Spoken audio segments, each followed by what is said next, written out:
Okay, so we are continuing with our discussion of Zohar and the origins of the Kabbalah.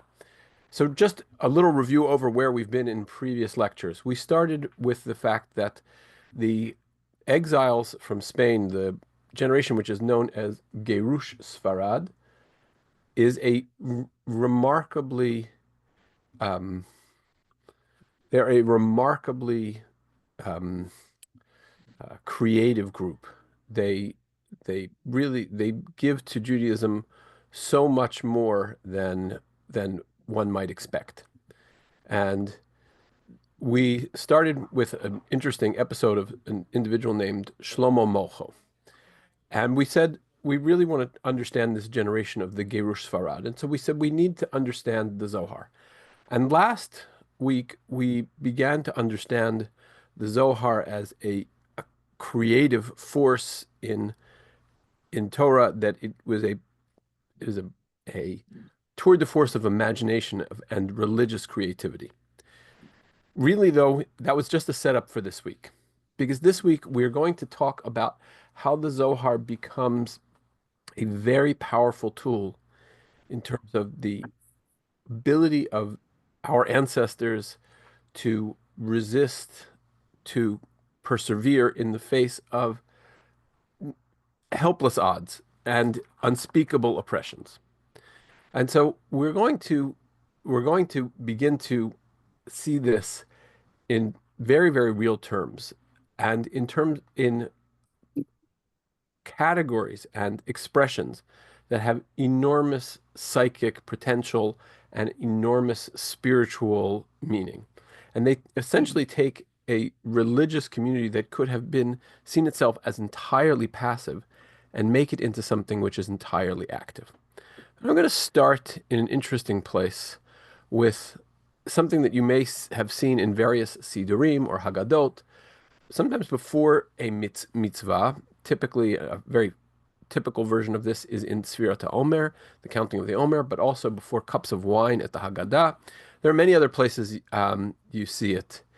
This happens to be in front of a book that is for the study of Bereshit. So this has the same invocation before the study of Torah. And it says, L'shem yichud kudsha brichu ushchinte, for the purpose of unifying the Holy One, blessed be He, and His Shechina, and His presence. Now this, on the face of it, seems scandalous. We Jews are fierce monotheists. What are we unifying? The Holy One, blessed be He, and His presence. That would seem to mean that there are two different parts of God. So first of all, the first thing you have to understand is that this is only talking in the lower realms. This is only talking as God manifests into this world. But Kudsha Brichu is the masculine part of God. And then there is actually a feminine part of God called Shchinte, the Shechina, God's presence. And um, Rachel Elior, this very brilliant scholar of mysticism, who is of our generation. So she says that throughout Tanakh, God speaks in the masculine voice. In the Torah, there is the Hebrew language is either Zachar or Nekeva. It's either male or female, but it can never be both. You the idea of having gender neutral language in Hebrew is infinitely harder than in English, because in Hebrew not only are the pronouns in Hebrew, but every verb is either male or female, zachar or nekeva. And God is both speaks in the guf zachar, in the male embodiment, and it's also spoken to. So when Moses speaks to God, when Abraham speaks to God, when Adam speaks to God, they're always addressing God as male. So when does a feminine aspect of God come up?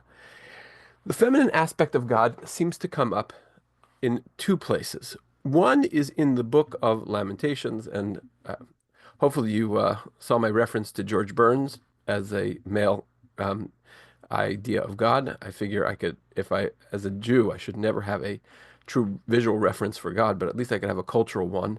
That was George Burns in the photo from Oh God. Hopefully you're laughing behind your screens at that reference. But here, Bat Zion is a term that comes up from the destruction of the Jewish people, the destruction of the temple at Jerusalem. That's where we first see this idea of Bat Zion. Bat Zion means daughter of Zion. And this picture here is a picture of, this is Rembrandt's Jeremiah weeping over the destruction of Jerusalem. And in the Megillat Eicha, we're going to see this idea of Bat Zion, the daughter of Zion. And it's going to be a feminine voice. And so we see, Echo ya'iv ba'apo Hashem, et Bat Zion hishlich mishamayim, Eretz Tiferet Yisrael lo zachar hadom raglav biyom apo. Alas, Lord in his wrath has shamed fair Zion. They translated fair Zion, but Bat Zion means daughter of Zion, right? This is the feminine. He cast down from heaven to earth the majesty of Israel. He did not remember his footstool on this day of wrath. There is this embodiment, and the Kabbalists are going to read into this idea that Bat Zion cast down from heaven to earth. This is going to be the feminine voice, which is going to be the embodiment of this feminine disposition, which will ultimately become the Shekhinah.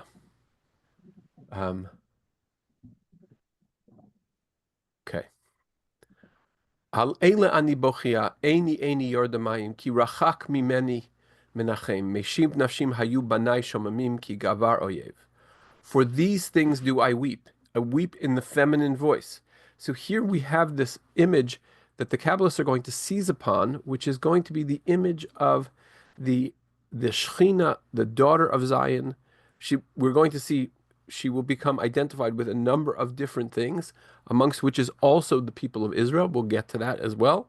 But you have the feminine voice, the feminine, the presence of God as Shekhinah, as feminine, the part of God that suffers with the exile of the Jewish people. This is the part of God which feels every pain. This is the part of God which has to weep over this destruction. The male part of God, kiviyachol, as it were, the Kabbalists like to say things like that, kiviyachol, as it were, because it can't really truly be accurate to separate, but in a manner of speaking, they're going to say that the masculine part of God demanded this justice, needed this to happen, but there is a feminine part of God, which is the Shekhinah, which suffers along with Israel, along with the Jewish people. And this idea of Shekhinah is then understood, it's read back into areas of the Torah.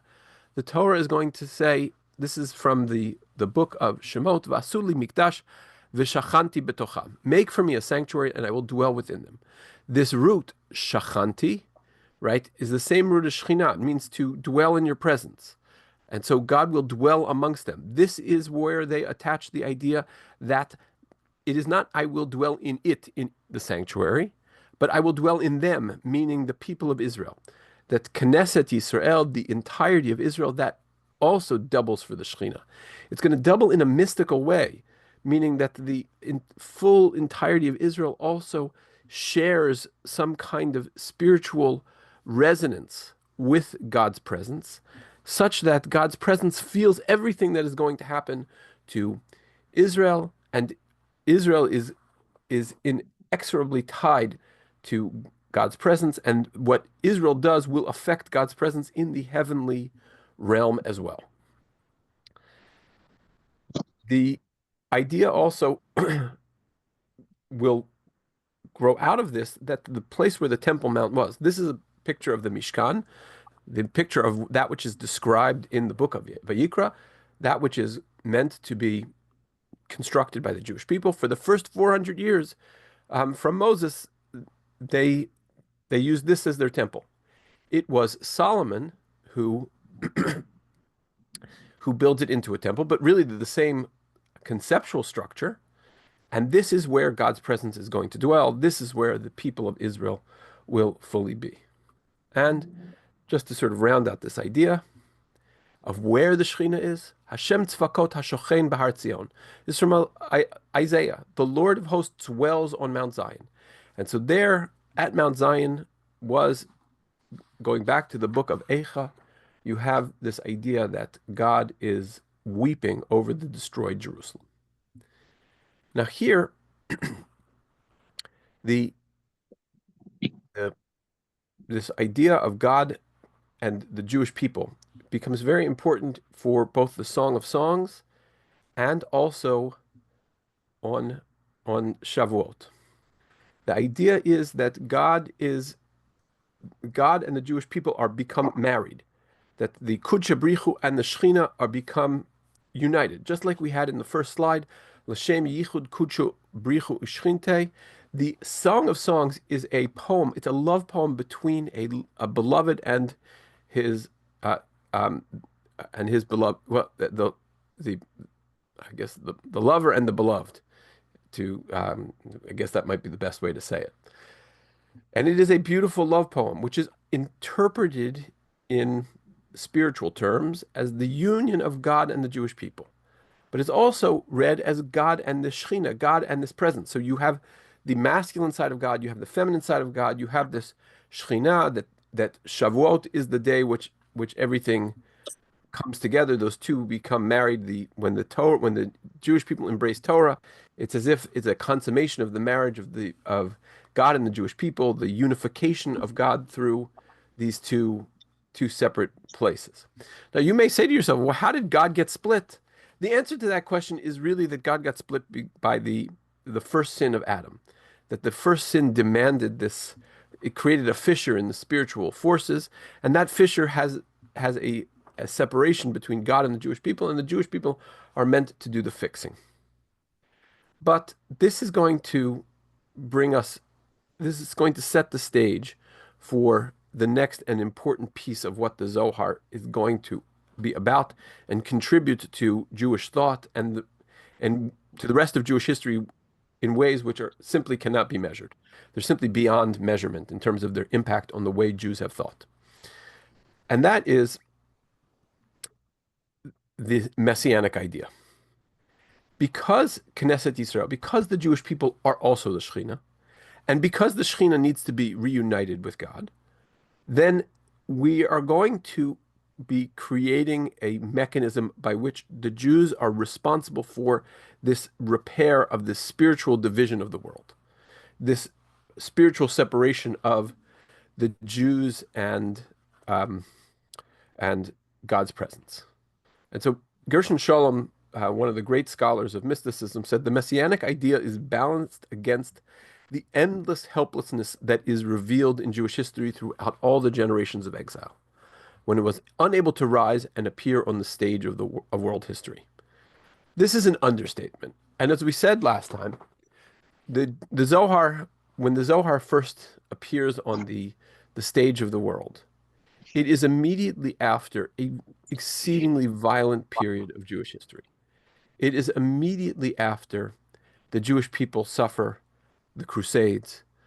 There are debates against, that there are forced debates to defend Judaism against Christianity. There are blood libels and expulsions. There are all sorts of precarious events that take place for Jews throughout the Christian world. It is just a rough and difficult time. Jews live at the sufferance of all of their leaders. What often happened was Jews were the money lenders.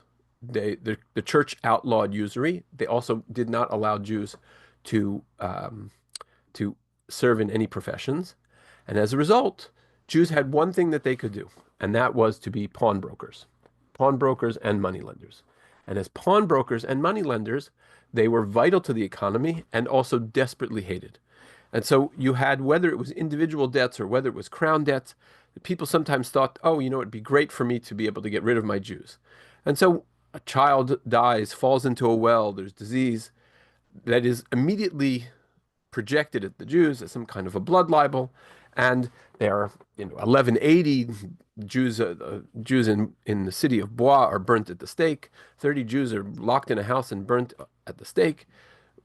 William of Norwich, the blood libel accusation. There are mass crusade slaughters and conversions during the Crusades. So many difficult things are happening. And Jews, whether it's from a particular city-state, whether it is from, you have the Rheinfleisch massacres, you have all sorts of, of just bloody and displacing events.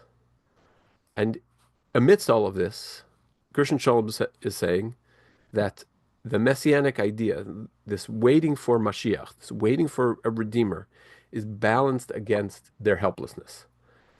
And so we're going to see exactly how this messianic idea comes to manifest. So here, this is taken from a section of the Zohar, maybe even a slightly earlier mystical work, is collected in a book which is called Midrashei Geula, which it collects a lot of early mystical texts, specifically about themes on redemption. And here it says, "Uvaitahi," at that time, Yiyu Yisrael b'tzara gedola. The Jewish people will be in a very, very difficult troubles, travails, oppressions. Mitchabim baborot, they're trapped in pits. Miktatam borchim hamidbara, and some of them escape to the desert.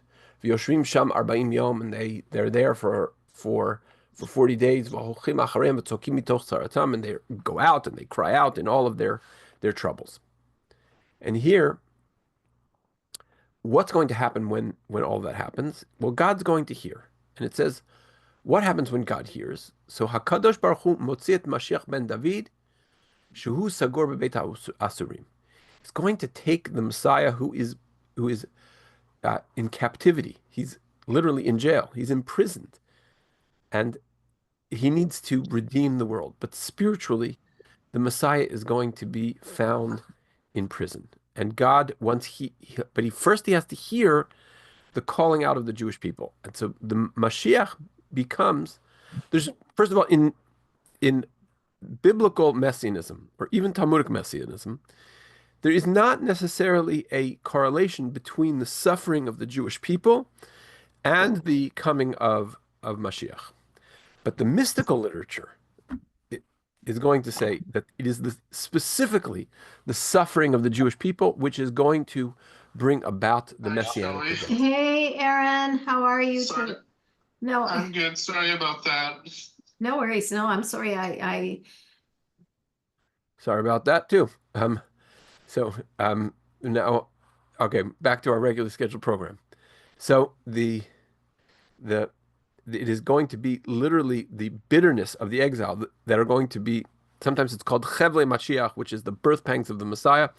But here, the Messiah is going to be literally released from jail because God hears the pains of the Jewish people. But the continuation of this text is even more interesting. It says, Motzi Menachem ben Amiel. Menachem ben Amiel is going to be released, Mashiach ben David, the Messiah, son of David, Mi Beit HaSurim, from the house of bondage. And it's going to say, Simano Shalom HaMashiach. What's the sign of the Mashiach?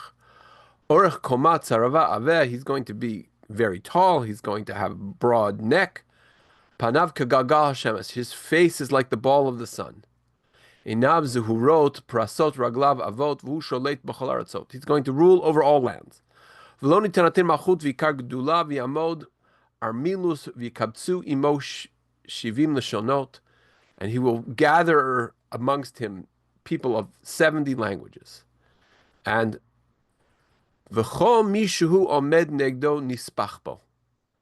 No one's going to be able to stand against him. Mashiach ben David mimitam, the Messiah, the son of David, will kill them. Shne'emar v'ruach svatav yamit rasha. With the wind of his lips, he will execute the wicked. V'oreg armilos ben ha'aven u'moshiat Israel. He will kill the enemy and he will rescue Israel. U'shmo holech misof halom, and his name will go throughout the world. Who is this Mashiach? This Mashiach is going to be this powerful king, this person whose face is as bright as the sun, who the wicked will not be able to stand against. And who are the wicked? The wicked are, of course, the people who have been oppressing the Jews all of this time.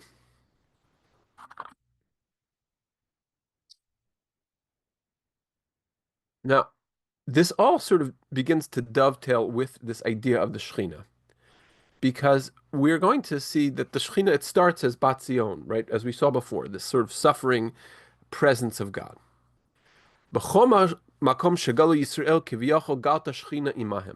There's this idea that wherever the Jewish people were exiled to, God's presence is exiled with them.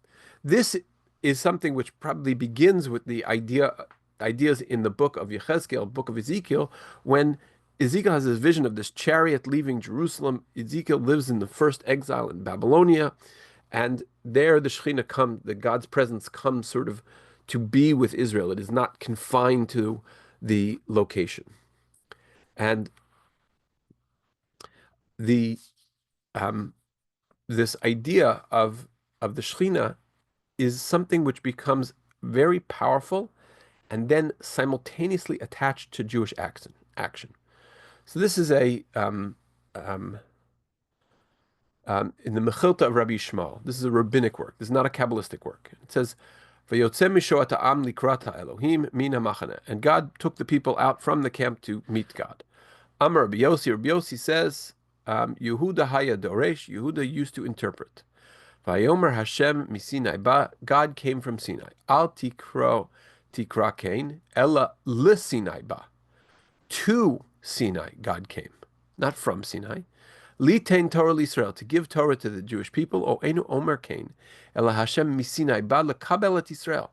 No, God didn't come to Sinai to give the Torah, but rather to accept the Jewish people. Kechatan zeshuhu yotze likrat kala, like a bridegroom who comes out to meet the bride. That now the people of Israel are what God is waiting for. And so when there are 10 people in the text in the Mishnah in Pirkei Avot, Asar shiyoshim v'oskim b'Torah shechina shura beinehem. When 10 people study Torah, God's presence comes down to be with them. The Jewish people now have this power over the Shekhinah, part of God's presence, as it were. And finally, it is this powerful unity of bridegroom and bride. And so we have this power over the Shekhinah. But now we're going to see the Shekhinah in terms that we have never really appreciated before. There's something in the Zohar which is called Heichal Kan Tzipor, the bird's nest, the sanctuary of the bird's nest. And what is the sanctuary of the bird's nest? So in the Tikkunei Zohar, which is sort of a separate section of the Zohar, that it says, Batar kudsha brichu shchinte lekanan b'hai chabura. So, like a bird wandering from its nest, so is a man wandering from his place, and there is no bird except the Shekhinah. This idea of the bird, we have to keep this in our mind as we get to a later section of the Zohar, but this is important to remember. The bird is the Shekhinah. For it wanders from place to place, as is written, you shall surely send away the mother and the offspring. This is a verse in Devarim, which is a mitzvah, that you send away the mother birds before you take the eggs. But the Zohar is going to read this figuratively, that this is this sending away of the Shekhinah is the exile of the Shekhinah, which refers to, I guess, the lower, which is distinguished from the more heavenly realms. But on this earth, the way in which God interacts with this earth, the lower realms of this presence, that Shekhinah is now displaced. It's put into exile. And again, it's God's presence. It's exiled. It's the Jewish people.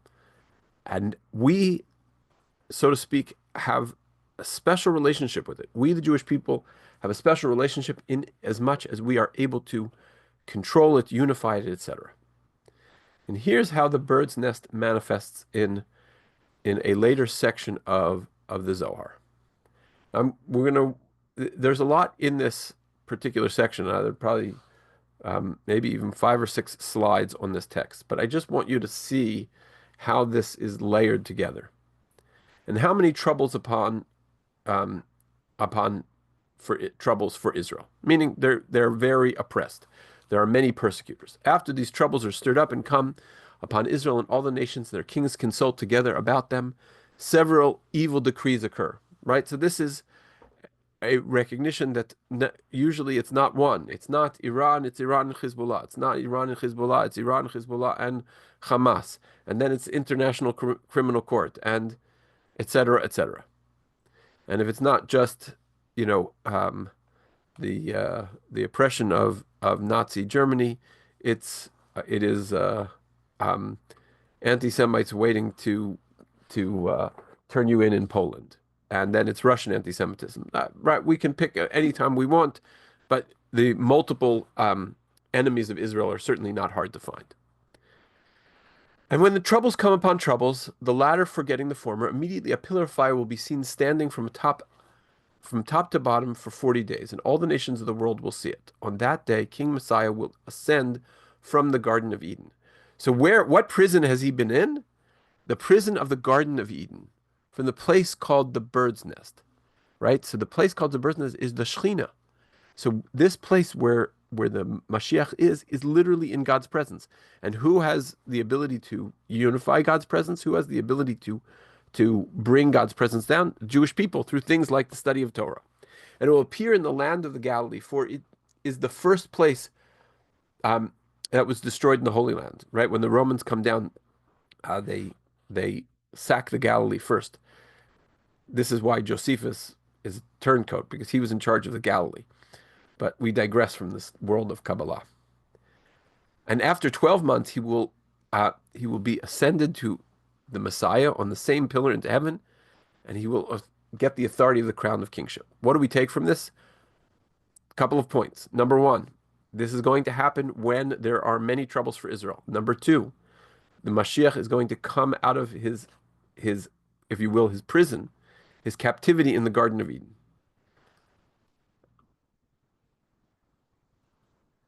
For bird's nest will be called before you, Rabbi Shimon. In the lower Garden of Eden, there is one hidden place, which is not known, and it is painted in several shades. And in it are hidden 1,000 temples of loveliness, and no one will ever enter it except the Messiah, who always stands in the Garden of Eden. So here's the Mashiach in the bird's nest in the Garden of Eden. But wait till you see what symbolism is sitting in the Garden of Eden. Now, it's the end of this quote tells us that it's surrounded by the chariots of the righteous, and he's guarded by soldiers of many righteous people. But here, the Mashiach was hidden outside in the vicinity of the palace until that place called the bird's nest was revealed to him. And this is the place, that same bird that wakes up in the Garden of Eden, announces about it every day. And in that place, the portraits of all the nations that were gathered against Israel to harm them are painted. So in this bird's nest, literally this bird's nest, which is next to the Garden of Eden, where the Mashiach seems to sit, are the pictures of the oppressors. So yes, there's Hitler, and there's Khmelnytsky, and there's Yahya Sinwar, and there's, you pick your villains, but all of their portraits are sitting there opposite the Mashiach. The Mashiach is literally staring at the images of the oppressors of Israel, sort of charging his batteries emotionally, as it were.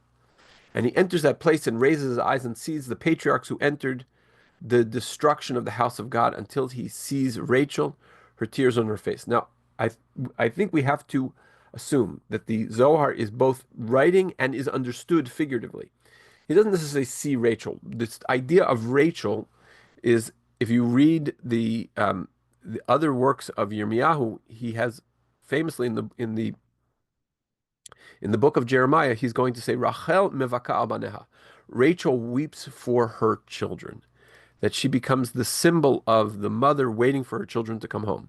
But the Kabbalists are going to say Rachel is also the Shekhinah. She is also God's presence waiting for her children to come home. So this bird's nest, which is God's presence. And obviously there are layers upon layers here, but these images are now becoming stacked upon each other, where the insults and the injuries to the Jewish people are sitting there in front of the Messiah, and God's presence is literally weeping and mourning in their pain with them.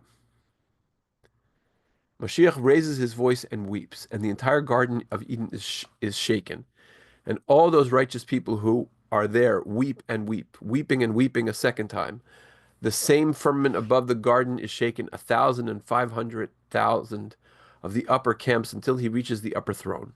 So now the Shekhinah is calling out, and it has to ascend, ascend, ascend, ascend until the throne of God. Immediately, the Holy One, blessed be He, alludes to that bird. He says to the Shekhinah, and it enters the nest and sits with the Mashiach. So here we have the Shekhinah gets up and sits together in this little area where he sees the portraits and the oppressions of Israel. And on that day, a flame of a fire will awaken in the great city of Rome with the same sound that will awaken throughout the world, and several towers and several temples will burn. Who is going to feel the brunt of the Mashiach's military power? So Rome is Edom. This is the classic enemies of Jews. These are the exilers, but it is literally Rome, and Rome is, of course, the church. And so this is all, of course, a veiled reference, but it means Christendom. It means, and it understood that the Kabbalistic, the heavenly Edom, the world of Esav, is going to go to battle with the world of Jacob. And they have a vision of this all happening. But if you were just a normal Maimonidean rationalist, you would never, ever, ever dream of the Jewish people raising an army, taking over Israel. It just wouldn't happen. There is no Messianism to talk of that really has this sense of retribution. But here, the Kabbalists, in the domain of imagination, they can take a real world enemy, a real world oppressor, Rome, they can create an archetype, and they can vanquish Rome through their mitzvot. It gives them a unique ability to be powerful. And that we'll see in a moment that this also gives them the power to bring Mashiach. We'll talk about that in just a minute. The place called the bird's nest, he sees the same image of destruction of the temple and all the righteous who were killed in it. So now we see a little bit more about the decor of this bird's nest. The decor of the bird's nest not only includes the images of Hitler and Khmelnytsky and Mussolini and Stalin and Yahya Sinwar, but it also has all the names of the righteous who were killed. It has the 6 million names of the Holocaust and the 1,200 names of October the 7th and the 400,000 names of the Khmelnytsky massacre. And they're sitting there, and the Mashiach is sitting there reciting these names.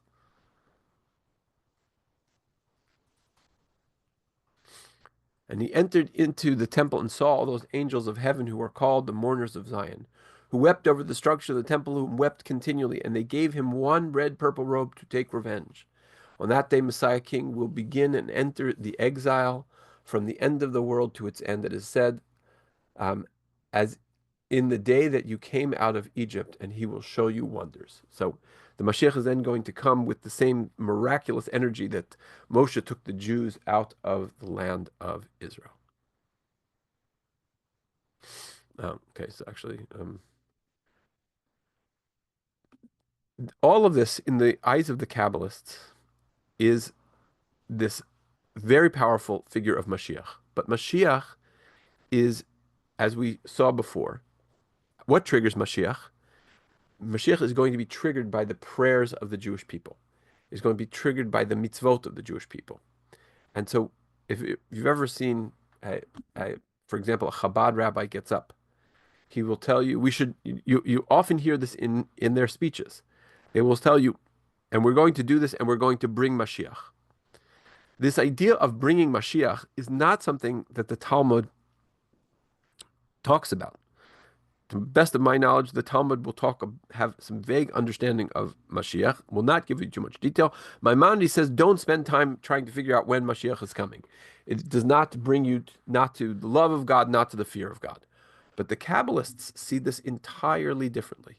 The Kabbalists see us as being able to be partners with God because the Shekhinah has been exiled. So I just want to go back to the very beginning where we started.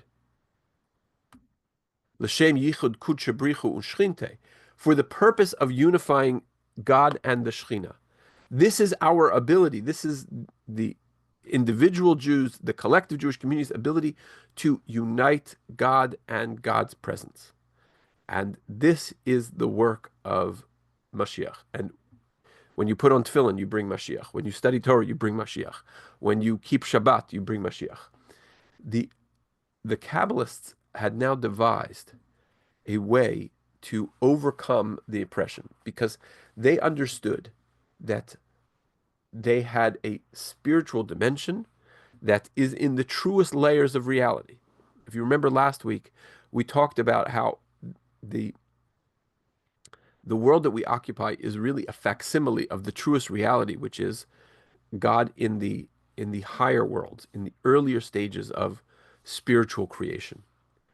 And now this idea of Mashiach is something which is in our hands. We are going to be partners with God. The idea of Tikkun Olam is really repairing the world from the fissure between Kudsha Brichu and Shchinte.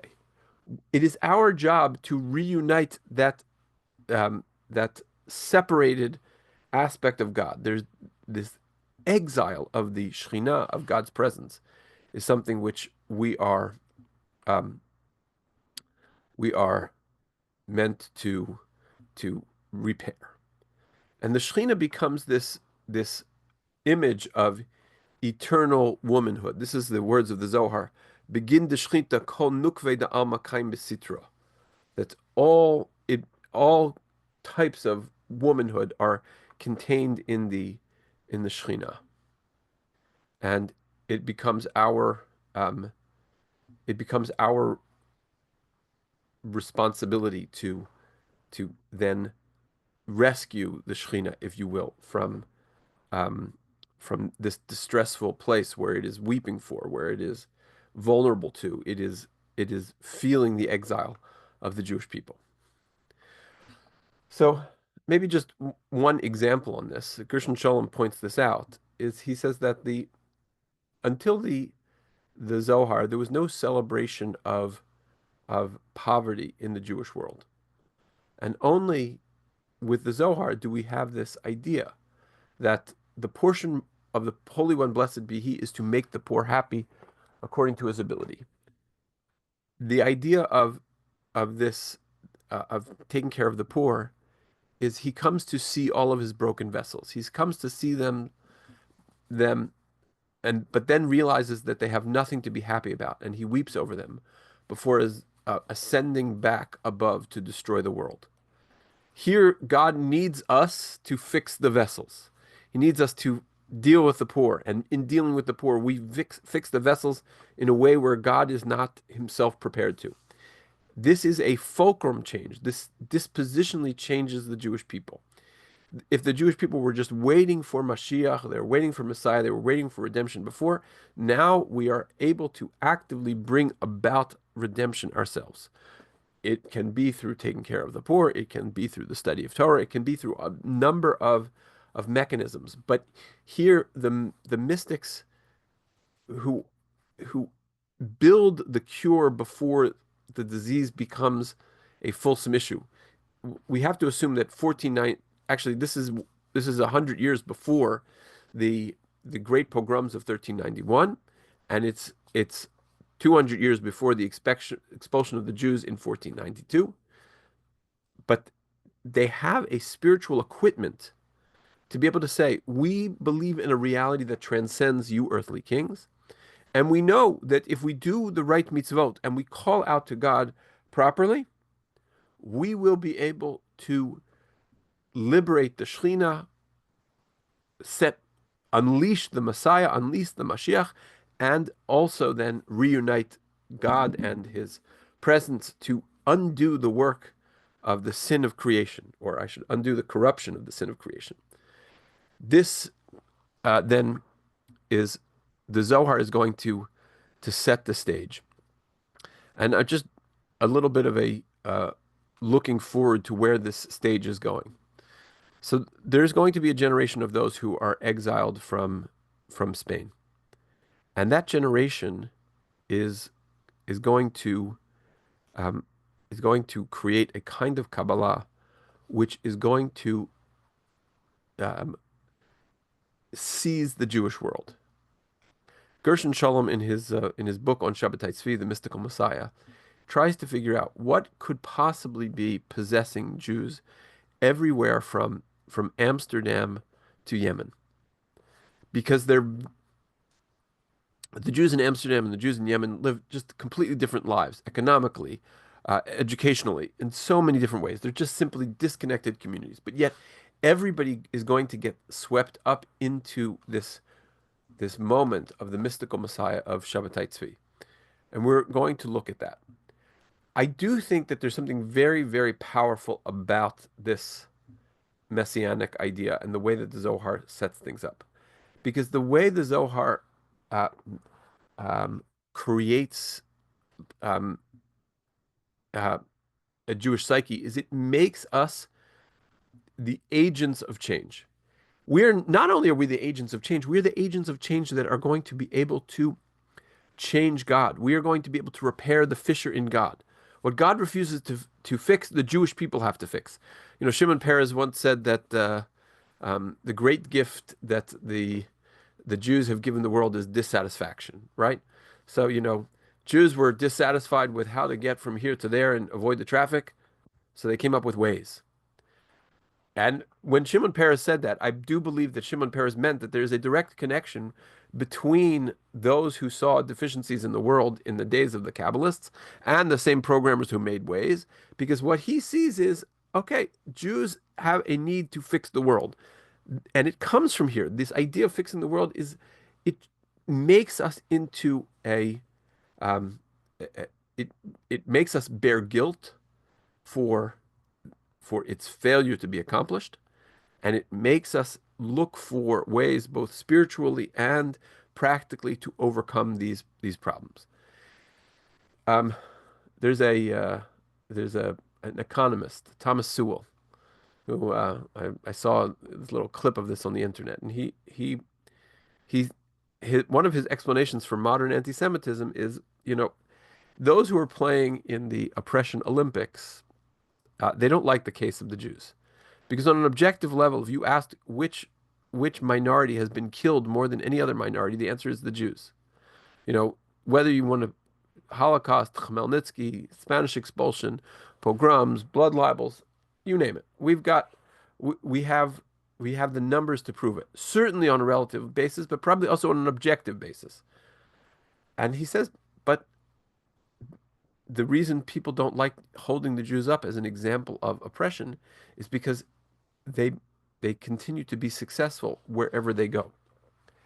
And so I think part of that is deeply embedded in this concept of the Zohar, that we are the partners, we are God's partners in repairing the world, and that the fissures in the world, the problems in the world, are our problems in certain ways on a spiritual level. That it is our failure to properly execute mitzvot that might be responsible for global warming and all sorts of other problems.